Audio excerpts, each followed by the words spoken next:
Bhagavad Gita 15th chapter Purushottama యోగంలో 13th శ్లోక. గామావిశ్య చ భూతాని ధారయామ్యహమోజసా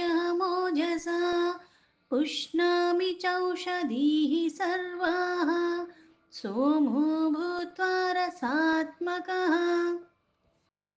ఇక్కడ శ్లోకంలో చెప్పేది ఏదైతే ఇంతకు ముందు శ్లోకంలో చెప్పినట్టుగా కనిపించే సూర్యచంద్ర రూపంలో అగ్ని రూపంలో ఉన్నది నేనే అని చెప్పి ఇక్కడ విశేషంగా అందులో ఎలా ఉన్నాను అన్నదే చెప్తున్నారు.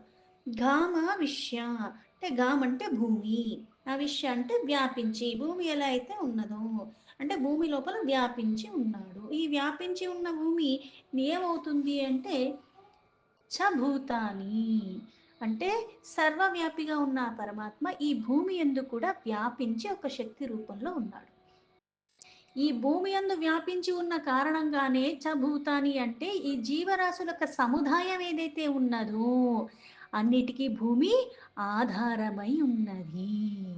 అందుకే ఇక్కడ ఈ సకల భూతాల్ని అలాగే ఆ భూమి యందు ధారయాం యహమోజస, ధారయాం అంటే ధరించి పోషిస్తున్నవాడు.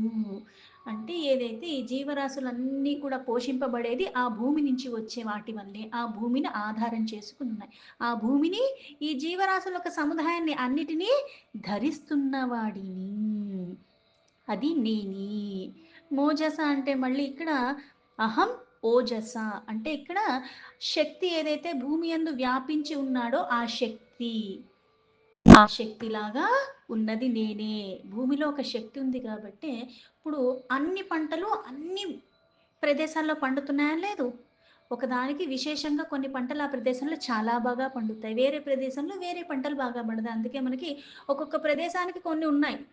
ఇప్పుడు కొన్ని మనకి కెమికల్స్ కానీ ఇవన్నీ వాడి కొన్ని పంటలు పండించడానికి ప్రయత్నం చేస్తున్నారు, కానీ మళ్ళీ వాటితో మనకి జబ్బులే వస్తున్నాయి. ఏది ఎలా ఉందో దాన్ని అలా వినియోగించుకోవటం ద్వారా ఎలా అయితే వృద్ధి సిద్ధి కలుగుతున్నాయో దానికి వ్యతిరేకంగా వ్యవహరించడం వల్ల అలాగే మనకి చెట్లు ఉన్నాయి, ఇవన్నీ ఉన్నాయి, దాన్ని మనం నరికేసి అన్నీ చేసేసి మళ్ళీ ఇంకో చెట్టు నాటకుండా ఇలా చేసినప్పుడు ఎలా అయితే వాతావరణంలో మళ్ళీ మనకి కష్టాలు కలిగించేలాగా ఎండలు సరిగ్గా లేకపోవడం, వర్షాలు సకాలంలో పడకపోవడం, ఇవన్నీ ఎలా జరుగుతున్నాయో ఒకటికి ఒకటి ఆధారమై ఉన్నవి. అందుకే ఈ భూమి యందు వ్యాపించి సకల జీవరాశుల్ని ధరిస్తున్నది పోషిస్తున్నది నేనే. అంటే ఈ భూమి నుంచి వచ్చే పదార్థాల ద్వారా ఈ జీవ సముదాయం అంతా కూడా పోషింపబడుతూ ఉన్నది. అందుకు నా భూమిలో ఒక శక్తి రూపంలో కూడా ఉన్నది నేనే అని చెప్తున్నాడు. ఆ శక్తి కారణంగానే పుష్ణామి చౌషధీహి, పుష్ణామి అంటే పుష్టిని చేకూరుస్తుంది.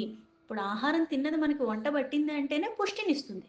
చక్కగా ఎంత తింటున్నాం అంత బలము అవన్నీ మనకి వస్తేనే, లేకపోతే ఏముంటుంది, కొంతమంది ఉంటారు తిన్నది తిన్నట్టుగానే ఉంటారు, కుంభాలు కుంభాలు, కానీ ఒంటికి ఏమీ పట్టదు, పక్క చిక్కిపోయి ఉంటారు, బలహీన పడిపోయి ఉంటారు. అంటే ఇది అరగటం సరిగ్గా లేదు, అరిగాక కూడా ఆ శక్తిని సరిగ్గా శరీరం అన్నది వినియోగించుకోలేని పరిస్థితి. అంటే ఈ శక్తి సరిగ్గా ఆ శరీరానికి వెళ్ళట్లేదు. ఎలా అయితే అన్ని బీజాల్లో కూడా మొక్కలే ఉన్నాయి, ఆ బీజం నాటుకుని పోయినప్పుడు భూమిలో చక్కగా దానికి కావాల్సిన అన్ని గాలి నీరు అన్నీ కలిగినప్పుడు సూర్యకిరణాలు అన్నీ తగిలినప్పుడు ఆ బీజం నుంచి మొలకొస్తుంది. మరి మొలకొచ్చింది ప్రతిదీ మహావృక్షం అయిపోతుందా అంటే లేదే, కొన్నే మొలకలు వస్తున్నాయి. ఆ వచ్చిన కొన్ని మొలకలు మొక్కలు అవుతున్నాయి, వచ్చిన కొన్ని మొక్కల్లో కొన్నే మళ్ళీ మహావృక్షాలు అవుతున్నాయి. అయిన మహావృక్షాల్లో కొన్నే నరకవేయబడుతున్నాయి, కొన్ని అలాగే మిగులుతున్నాయి. ఉన్న కొన్నిట్లో కూడా కొన్నే పళ్ళ చెట్టు అయితే పళ్ళు విపరీతంగా వస్తున్నాయి, పూల చెట్టు అయితే పూలు విపరీతంగా వస్తున్నాయి. అన్నిటికీ వస్తున్నాయంటే కొన్ని వాటికే వస్తున్నాయి. పైగా అన్ని కాలాల్లోనూ వస్తాయా, అంతా వస్తాయా అంటే లేదు. మళ్ళీ కాలానుగుణంగా మళ్ళీ అవి కూడా క్షీణించుకుపోతూనే ఉన్నాయి. ఈ పుష్ణామి అందుకే ఆ పుష్టిని చేకూర్చేది నేనే. ఈ పుష్టి ఎక్కడి నుంచి వస్తుంది? అందుకే చౌషధి అంటే ఈ పుష్టి చేకూరేలాగా భూమిలో ఏదైతే సారం ఉందో దాని ద్వారా నీకు ఔషధాలు వస్తున్నాయి. అందుకే ఇప్పుడు మనకి ఔషధం మెడిసిన్కి ఏం వాడుతున్నాం, మొక్కల నుంచి తీసినవన్నీ దాన్ని ఔషధాల రూపంలో చేసుకుని దాన్ని మళ్ళీ కొన్ని కొన్ని సమపాళల్లో దాన్ని మళ్ళీ ఎండకి ఎండబెట్టకుండా దాన్ని నీడలో ఎండబెట్టి ఔషధి గుణాలు పోకుండా చేస్తూ ఉంటారు. అందుకే ఇక్కడ ఈ ఔషధాల రూపంలో పోషింపబడుతున్నావు అంటే నీకు ఔషధం అయింది. అదే ఔషధం డాక్టర్ మనకి 10 ml తీసుకోమన్నాడంటే 10 మానేసి 4 రోజులు తీసుకోమన్నాడు కదా! 10 ఎంఎల్ అంటే ఒకేసారి 40 ఎంఎల్ తీసేసుకుంటే అయిపోతుంది కదా! అంటే తీసుకుంటే అది ఔషధం అవుతుందా? విషంతో సమానం అవుతుంది. ఎందుకు? నీకొక కొలతిచ్చాడు. అంతకు మించి తీసుకుంటే శరీరానికి మళ్ళీ పని చేయదు. మళ్ళీ తీవ్రతకెళ్ళిపోతుంది. మళ్ళీ కొత్తయి కొని తెచ్చుకునేలాగా ఎలా అయితే చేసుకుంటున్నావో, ఔషధం అయినప్పటికీ కూడా దాన్ని ఎంత వినియోగించుకోవాలో అంతే వినియోగించుకోవాలి. మెడికల్ షాప్ నాదే కదా అని పొద్దున్న లెగిస్తే ఏదో నేను టిఫిన్ తిన్నట్టుగా ఏదో ఒక టాబ్లెట్ చేతికొచ్చింది, దొరికింది ఏసేసుకుంటూ వెళ్ళిపోతే ఎలా ఉంటుంది? అలాగే ఇది కూడా. పుష్టినిస్తానికి అందుకే దీనికి ముందు మనకి ఈ శ్లోకాల్లో గూడా చెప్పారు. ఈ శరీరానికి ప్రతిదానికి ఒక నియమం ఉంది. ఇంత నిద్రపో, అంతకన్నా ఎక్కువ చేయకు. ఇంత ఆకలేస్తుంది, ఇంత తిను సరిపోతుంది. అంతేగాని తిండి కోసమే జీవితం అన్నట్టుగా ఉండకూడదు. అన్ని పరిమితులు ఇంత విశ్రాంతి ఇవ్వాలి ఈ శరీరానికి. ఇంత ఆహారాన్ని ఇవ్వాలి. ఇంత కష్టపెట్టాలి ఈ శరీరాన్ని. ఇవన్నీ మళ్ళీ అంతంత చేస్తేనే మళ్ళీ ఇది నీకు వృద్ధిని, సిద్ధిని ఇస్తుంది. ఏది అతిగా చేసినా మళ్ళీ నశించిపోయేలాగా నష్టాన్నే కొని తెచ్చుకుంటాము. అందుకే ఇక్కడ సర్వాహ సమస్తానికి కూడా ఔషధాల రూపంలో దీని నుంచే అన్నీ మళ్ళీ కలిగేలాగా చేస్తున్నవాడు ఆ పరమాత్మ. అలాగే సోము. సోము అంటే చంద్రుడు. సోమో భూత్వా అంటే మళ్ళీ ఈ చంద్ర రూపంలో మనకి చంద్రుడి నుంచి వచ్చే కిరణాల ద్వారానే ఔషధాలన్నీ కూడా ఈ చెట్లకి అన్నీ కూడా వస్తాయి అంటారు. అందుకే సోమపానం అంటాం. అయితే ఈ చంద్రుడి నుంచి ఎక్కడికొస్తున్నాయి? చంద్రుడు ఎక్కడి నుంచి తీసుకుంటున్నాడు? సూర్యుడి నుంచే తీసుకుంటున్నాడు. అంటే మళ్ళీ మూలం సూర్యుడు. అది తానే, ఇది తానే అని అందుకే చెప్పాడు. దీని ద్వారా వస్తున్నాయి. అయితే భూమిలో ఎలా అయితే శక్తి రూపంలో ఉన్నాడో మరి చంద్రుడిలో ఎలా ఉన్నాడు అంటే రసాత్మకః రసవంతంగా ఉన్నాడు. ఆ రసస్వరూపంగా అమృతమయుడుగా ఉన్నాడు ఆ పరమాత్మ. శ్లోకానికి యథా తథా మీనింగ్ తీసుకుంటే గామావిశ్య చ భూతాని ధారయామ్యహమోజసా పుష్ణామి చౌషధీః సర్వాః సోమో భూత్వా రసాత్మకః. ఈ పృథివీ యందు ప్రవేశించి నేను నా శక్తి ద్వారా సకల భూతముల్ని ధరించి పోషిస్తున్నాను. రసరూపుడునై అమృతమయుడినై చంద్రుడందు ఔషధాలకి ఈ వనస్పతులన్నిటికీ కూడా పుష్టిని చేకూరుస్తున్నది కూడా నేనే. అంటే ఇక్కడ ప్రతిదాని అందు కూడా ఉన్నది నేనే. నేను లేనిది, నేను కానిది ఏదీ లేదు. సర్వము నేనే. ఈ సర్వము పరమాత్మ అయినప్పటికీ కూడా మనలో ఉన్న వికారాల కారణంగా ఇది వేరు, అది వేరు అన్న భేదంతోనే చూస్తాము. ఆ మూలాన్ని మనము గమనించలేము. అందుకే మళ్ళీ ఎలా అయితే అట్టిపండు ఒలిచి చేతిలో పెట్టినట్టుగా దాన్ని మళ్ళీ విడమర్చి మరి ఎంతలాగా చేస్తూ ఉన్నాడు. సమస్తానికి పోషిస్తున్నది, ధరిస్తున్నది అన్నిటికీ మూలము నేను అని. ఈ భూమి యందు సమస్తము ఎలా అంటే ఒకటికి ఇంకో దాని మీద ఆధారపడి ఉంది. స్థావర జంగములు కదిలేవి, కదల్లేనివి. ఈ జీవ సముదాయంలో కూడా మళ్ళీ ఒక జీవి ఇంకో జీవి మీద ఆధారపడి ఉంది. ఎలా ఏది దాని మీద ఆధారపడి ఉన్నా ఇప్పుడు మనకి తీసుకుంటే మనుష్యులకి ఆహార రూపంలో కొన్ని జంతువుల్ని తింటాము. అలాగే మొక్కలు తింటాము. మొక్కలు అంటే ఏ అయితే ఆకుకూరలున్నాయో అవి తింటాము. అలాగే చెట్ల నుంచి వచ్చే పళ్ళు తింటున్నాము. చెట్ల నుంచి వచ్చే కూరగాయలు తీసుకుంటున్నాము. ఇవన్నీ మనం తీసుకుంటున్నాం. ఇవి ఎక్కడొస్తున్నాయి? భూమిలోంచి వస్తున్నాయి. అంటే కొన్ని భూమి మీద అలాగే ఈ జంతువులు మళ్ళీ ఎక్కడుంటున్నాయి? మనకెలా అయితే భూమి మీద ఆధారంగా ఉంటున్నామో అవి కూడా దాన్ని ఆధారం చేసుకొని ఉంటున్నాయి. అలాగే జీవరాశుల్లో కూడా ఒక జీవి ఇంకో జీవి మీద కూడా ఆధారపడింది. గడ్డి మేసేవి కొన్నయితే జంతువుల్ని మేసేవి కొన్నున్నాయి. మళ్ళీ ఏది తక్కువ అవ్వకూడదు, ఎక్కువ అవ్వకుండా సమపాళల్లోనే ఉన్నప్పుడు ఇవన్నీ మళ్ళీ దీన్ని ఎలా అయితే ఒక క్రమ పద్ధతిలో చేశాడో, ఆ క్రమానికి భంగం కలగకుండా ఇది మళ్ళీ జీవరాశులన్నీ కూడా పోషింపబడుతూనే ఉంటాయి. అలాగే సముద్రం నీళ్లున్నాయి. నీళ్లు మనకి కావాలి. ఎలా అయితే గాలి, పంచభూతాలతో కూడుకున్నవే ఈ శరీరాన్ని పోషిస్తున్నాయి. ఈ శరీరంలో ఉన్నవి కూడా. అయితే నీరు కూడా కావాలి. అయితే సముద్రం నీళ్లు తాగగలమా? తాగలేము. నదుల్లో నీళ్లు తాగుతున్నాం. ఈ భూమిలో భాగమే నదులు అక్కడే ఉన్నాయి, సముద్రము అక్కడే ఉన్నాయి. ఇవన్నీ చేరేది అక్కడే అయినప్పుడు వీటిల్లో ఉప్పదనం లేదు కానీ ఆ సముద్రంలో ఉప్పదనం ఉన్నది. అంటే భౌతిక కారణాల వల్ల కొన్ని వేరు వేరుగా అనిపిస్తాయి. అయితే అన్నీ కూడా భగవంతుడొక్క సముదాయంలోనే ఉన్నవి. ఇవి అన్నిటికీ మూలం పరమాత్మే. అన్నిటికీ కారణం కాకపోతే అందులో ఉప్పుంది, ఇందులో ఉప్పు లేదు.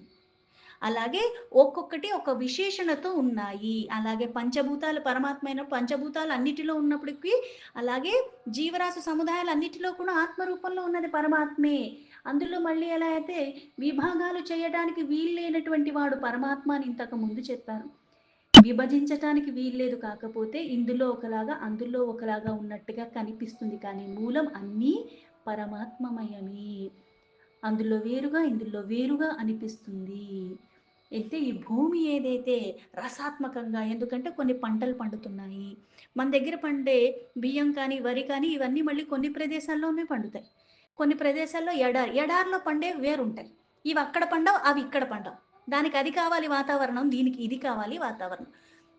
ఇప్పుడు ఆర్టిఫిషియల్‌గా, కృత్రిమంగా కొన్ని చేసి కొన్ని పండిస్తున్నారు. కాకపోతే అందులోంచి వచ్చే పోషకాలతో పోలిస్తే ఇలా నేచురల్‌గా వచ్చేవి దీని పోషకాలు వేరుంటాయి. సకల ప్రాణకోటికి, సమస్తానికి మూలమైనవాడు, ఆధారమైనవాడు. అది పరమాత్మ. అది తెలుసుకోమని చెప్తున్నాడు మనకి. ఈ భేదాల రూపంలోనే ఆ పైపైన మెరుగుల దగ్గరే ఆగిపోతూ ఉంటారు. రసాత్మకంగా ఉన్నాడు. అందుకే ఆ చెట్లలా సస్యశ్యామలం. ఇంట్లో ఉన్న మొక్కలున్నాయనుకుందాం కుండీలో. అందులో నేను నీళ్లు 2 రోజులు పొయ్యకపోతే ఎలా అయితే అందులో సారం అయిపోతుంది. మట్టి మట్టి చేతికి ఇట్లాగా పొడిలాగా వచ్చేస్తూ ఉంటుంది. ఎందుకంటే నీళ్లు లేవు. ఆవిరైపోయినియి. మరి ఇంత చెట్లకి అడవిలోకెళ్ళి ఎవరు నీళ్లు పోస్తున్నారు? ఎవరు పొయ్యట్లేదే! మరి అంతలాగా ఎలా ఉంటున్నాయయి? అంటే ఇక్కడ నీకు వీలుగా కానటువంటి వాటి కొన్ని చేయటానికి కొన్ని నియమించినట్టుగా కొంతమంది ద్వారా కొన్ని పోషింపబడుతూ ఉన్నాయి. కొన్ని ఆయనే చూసుకుంటున్నాడు గాబట్టే నీ పోషణ లేకుండా, నీ అవసరం లేకుండా అవి అలాగా ఉండగలుగుతున్నాయి. ఎలా అయితే కేవలం ఒకటుంటే సరిపోదు. దానికి తోడుగా ఇంకా వేరేయి కూడా ఉంటేనే అది మళ్ళీ ఎలా అయితే సరిగ్గా నడుస్తుంది. అలాగే కేవలం వెలుగుంటే సరిపోదు. అలాగే వాటిని అనుభవించటానికి కూడా జీవరాశులు అన్నీ ఉన్నాయి కానీ ఏది అనుభవించడం లేకపోతే దీనివల్ల దేనికి ఉపయోగం లేకుండా ఉన్నప్పుడు ఏమవుతుంది అంటే అది పెద్దగా ఒక వ్యవస్థ లేకపోతే అస్తవ్యస్తంగా అయిపోతుంది. అందుకే ఇక్కడ అనుభవించటానికి కొన్ని జీవరాశులు. ఈ జీవరాశుల్లో మళ్ళీ కొన్ని జీవరాశులు కొన్ని వాటి మీద ఆధారపడి ఉన్నాయి. మళ్ళీ ఇవన్నీ మరణించిన తర్వాత మనన్నైనా సరే భూమిలో పాతిపెడతారు. మళ్ళీ మట్టయిపోతాయి. ఎముకలొకటే మిగులుతాయి. ఇంకేం మిగలదక్కడ. అదే. ఇక్కడ సూర్య రూపంలో ఉన్న తేజస్సు నేనే అని ఇంతకు ముందు చెప్పానయితే తేజస్సు, కాంతి, వేడి రూపంలో. అలాగే ఈ భూమి యందు కూడా వ్యాపించి ఉన్నాడు. అందులో ఆ శక్తి రూపంలో ఉన్నాడు కాబట్టి జీవరాశులు పుట్టటానికి తగిన బలము, శక్తిని ఆ పోషణాలు గూడా ఆ ఆహారం ద్వారా వస్తున్నాయి. అవన్నీ ఈ భూమి మీదే ఆధారం చేసుకొని బతుకుతున్నాయి. తిరగటానికి అన్నిటికి ఆహార రూపంలో తగిన శక్తి ఇస్తున్నాయి. అలాగే రసాత్మకంగా రసరూపంలో అన్నట్టుగా చంద్రుడి రూపంలో ఆ కిరణాలు భూమిలో ప్రసరింపచేసి, ఔషధాల రూపంలో ఆ మొక్కలకి కలుగుతున్నాయి. ఈ వివిధమైన ఔషధాలన్నీ కూడా మళ్ళీ ఎలా అయితే రకరకాల ధాన్యాలున్నాయి. ఇవన్నీ పండించటానికి కూడా ఒక భూమిలో ఒక్కొక్క సారం ఉంటుంది. అవి మళ్ళీ ఇవి విశేషంగా మనకి వృద్ధిని, సిద్ధిని ఇస్తూ ఉంటాయి. అందుకే మనకి బీజాల రూపంలో కూడా ఏం చెప్తారు గ్రేడ్ 1, గ్రేడ్ 2 అని చెప్తారు. కొన్ని చాలా బావుంటాయి. 100% హై క్వాలిటీ. కొంచెం లో క్వాలిటీ. అంతకన్నా తక్కువ క్వాలిటీ. అందులోంచి పోషకాలు ఎక్కువ అట్లాంటివి బోలెడున్నాయి. అంటే ఒక్కొక్క దగ్గర పండిన వాటిల్లో కొన్ని కొన్ని ఇలా ఎలా అయితే ఉన్నాయో లోపాలు. అన్నిటిలోనూ ఉన్నది నేనే అయినప్పటికీ కూడా, ఈ ప్రాణకోటి శక్తి రూపంలో, బలం రూపంలో అన్నీ ఇస్తుంది నేను, ఉన్నది నేనే. కానీ మళ్ళీ ఎలా కనిపిస్తుంది? భేదంలా కనిపిస్తుంది. శక్తి వాస్తవంగా ఉన్నది నేనే. అది నేనే అయినప్పటికీ అది నా అంశే. కానీ ఆత్మ రూపంలో అంతా వ్యాపించి ఉన్నప్పటికీ కూడా మళ్ళీ కొన్ని కొన్ని వాటిల్లో విశేషంగా ఉన్నాడు. అలాగే ఈ భూమి యందు ప్రవేశించి తన బలముతో, తన శక్తితో సమస్తాన్ని ధరించి ఉన్నాడు. ఆ సంతోషాన్ని, ఆహ్లాదాన్ని అన్నీ ఇస్తున్నాడు. ఆ శరీరం పోషించబడటానికి, ఆ మనస్సుకి అంతా తృప్తి చెందటానికి. సూర్య, చంద్ర, అగ్ని ఈ ప్రపంచం మనకి ఉపయోగపడుతుందని తెలియజెప్పాడు. కనిపిచ్చేవి, కనిపించనివి సర్వం ఉన్నాయి. సర్వవ్యాపిగా ఉన్నాడు. రసరూపంగా ఉన్నాడు తానే, శక్తి రూపంగా ఉన్నది తానే, బీజ రూపంగా ఉన్నది తానే, మళ్ళీ బీజంలోంచి ఉద్భవించే శక్తిలాగా ఎలా అయితే ఈ మన శరీరంలో ఆత్మ రూపంలో ఉన్నాడైతే కంటికి కనిపించే శక్తి ఒకటుంది. అలాగే నోరు మాట్లాడటానికి అదొక శక్తి ఉంది. చెవులు వినపడటానికి ఉంది. అలాగే ఆహారం తిన్నది అరగటానికి మళ్ళీ ఒక శక్తి ఉన్నది. నా చేతులు, కాళ్ళు పనిచేయటానికి మళ్ళీ ఒక శక్తి ఉన్నది. ఈ శక్తులన్నీ కూడా పనిచేసినా, పని చేయకపోయినా నేను జీవించి ఉంటాను. కొంతమంది ఉంటారు జీవచ్ఛవంలాగా మంచం మీద ఉంటారు. వాళ్ళలో ఇంకా ఉంది ఊపిరి. కానీ ఇవేవి అంటే ఇవేవి పని చేయకపోయినా అదుంటే నేను పని చేస్తున్నాను. ఇవన్నీ పని చేసినప్పుడు కూడా అది ఈ శరీరం నుంచి ఆత్మ వెళ్ళిపోతే ఏమవుతుంది? నేను మళ్ళీ శవంతో సమానము. ఈ జీవకోటినన్నిటికీ కూడా అన్ని రకాలుగా కూడా ప్రసాదిస్తుంది పరమాత్మ. అదే విశేషంగా ఇక్కడ చెప్తున్నాడు. పత్ర, పుష్ప, ఫల ఈ సమస్తము కూడా అన్నీ పరమాత్మే. వృక్షాలలో కూడా ఆ భేదాలతో బోలెడున్నాయి. ఔషధి గుణాలు కొన్నుంటాయి. కొన్ని ఔషధాలు కావు. అవి తింటే ఆకులు దాని నుంచి వచ్చే పండు తీసుకొచ్చామని చెట్టాకులు తింటే మళ్ళీ చచ్చిపోతావు అంటారు. అంటే ఇందులో విశేషంగా ఒకటుంది. అది నీకు మళ్ళీ పడదు. ఔషధి గుణాలతో ఉన్నవే అన్నీ అయినప్పటికీ కూడా, అన్నిటికీ మూలం సూర్యచంద్ర భూమి అయినప్పటికీ కూడా, కొన్ని ఒక రకంగా తీసుకోవాలి. ఈ ప్రకాశ శక్తి రూపంలో ఉన్నది కూడా తానే అని అన్నీ నా అంశలే. ఎలా అయితే ఇంతకు ముందు చెప్పినట్టుగా శక్తివంతుల్లో శక్తికి మూలం నేను, బలవంతుల్లో బలానికి కారణం నేను, జ్ఞానవంతుల్లో జ్ఞానానికి మూలం నేను, సాత్విక గుణం ఎక్కువగా ఉన్నా అంటే దానికి కారణం కూడా నేనే. అంటే సర్వానికి కారణం నేనే. ఆ శరీరానికి అన్నీ ఇస్తుంది నేనే. ఆ శరీరాన్ని కల్పించింది నేనే. ఆ శరీరాన్ని ధరించింది నేనే. ఆ శరీరాన్ని నిలిపింది కూడా నేనే. పరమాత్మయే శక్తి రూపంలో ఉన్నాడు. ఎలా అయితే మనకి ఇంట్లో కరెంట్ ఉంటుంది. అయితే రెసిడెన్షియల్ పర్పస్ అంట. ఇళ్లల్లో వాడుకునేది పెద్ద మెషినరీయే ఉండవు. చిన్న చిన్న మిక్సీలు, అలాగే వాషింగ్ మెషిన్‌లు, టీవీలు ఇట్లాంటియి ఉంటాయి. దీనికి వేరే వోల్టేజ్ వాడతారు. అలాగే ఫ్యాక్టరీస్ ఉంటాయి. అక్కడ పెద్ద పెద్ద మెషినరీస్ ఉంటాయి. దానికి వాడేది వేరు. ఇది తీసుకెళ్ళి అక్కడ పెడితే దానికేం పని చేయదు. అది తీసుకొచ్చి ఇక్కడ పెడితే ఇక్కడ ఈ వస్తువులు ఎగిరిపోతాయి. అంటే ఆ శక్తి రూపమే అయినప్పటికి కూడా మళ్ళీ ఎలా అయితే వోల్టేజ్‌లో దీనికి ఇంత లిమిటేషన్ అనుంది. దానికి అంత కావాలి అని ఉన్నది. అలాగే ఇక్కడ కూడా శక్తి రూపంలో ఉన్నది పరమాత్మే. ఈ భూమిలో కూడా జీవరాశిని పోషించగలిగేలాగా ఆ సామర్థ్యము మూలాధారంగా అన్నిటికీ ఉన్నవాడు పరమాత్మే. అలాగే చంద్రుడిలో కాంతికి, అమృత గుణములకి, ఔషధాలకి, కూరగాయల రూపంలో, ధాన్యాల రూపంలో సమస్తము ఆ పుష్టిని కలిగించే ప్రతీదీ కూడా మళ్ళీ ఆ పరమాత్మే. అందులో మళ్ళీ పోషక గుణములతో అన్నీ చంద్రకిరణాలైనప్పటికీ కూడా సర్వానికి మూలంగా అన్నిటిని అందింపచేసేది, అందిస్తున్నది, అందుకునేలాగా గూడా నీకు అర్హత, పాత్రత ఇస్తున్నది కూడా ఆ పరమాత్మే అని ఇక్కడ చెప్తున్నాడు. అందుకే పుష్టిని చేకూర్చేది అని స్పష్టపరుస్తున్నాడు. వింటూ భగవద్గీత 15 చాప్టర్ పురుషోత్తమ యోగంలో 13 శ్లోక సంపూర్ణం.